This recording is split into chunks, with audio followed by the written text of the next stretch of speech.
Sunday morning service is over. Let your weekly service begin.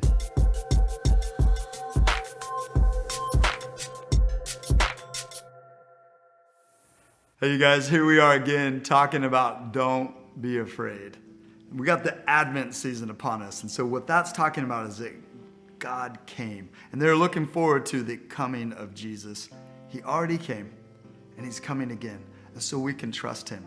But trusting God is hard to do. Not because of his track record, not because of his goodness, but because of our situations. Because of the pain that we have, because of the perspective that gets shifted, messed with, distorted.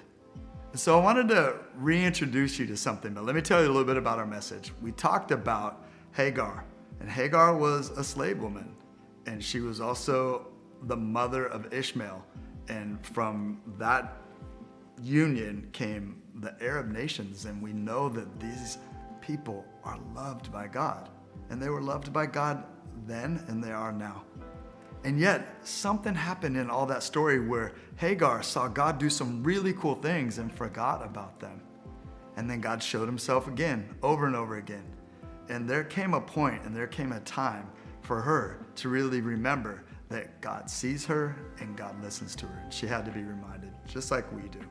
And so what I wanted to give to you and to I as this idea of not trusting in things other than God is to go back to that Acts formula, right? But I want to tell you something different about the Acts formula.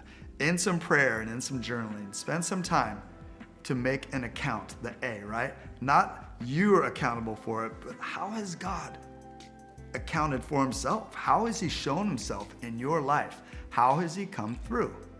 And then confess that you have actually doubted him at times, that you have had a hard time trusting him, even though he's come through in so many ways.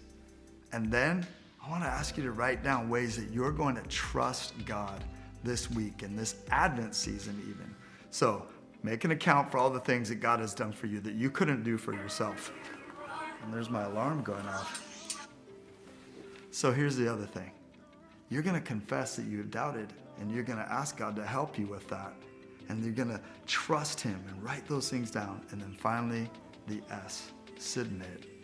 Don't just say you're going to trust him, but submit to trusting him. And what does that look like in everyday life? Maybe it looks like not fretting. Maybe it looks like making time to tell people about him and what he's done for you.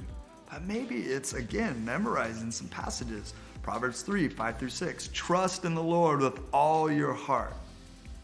Trust in the Lord with all your heart. What would that look like? To not lean on your own understanding, but in all your ways to acknowledge him, and he'll direct your path.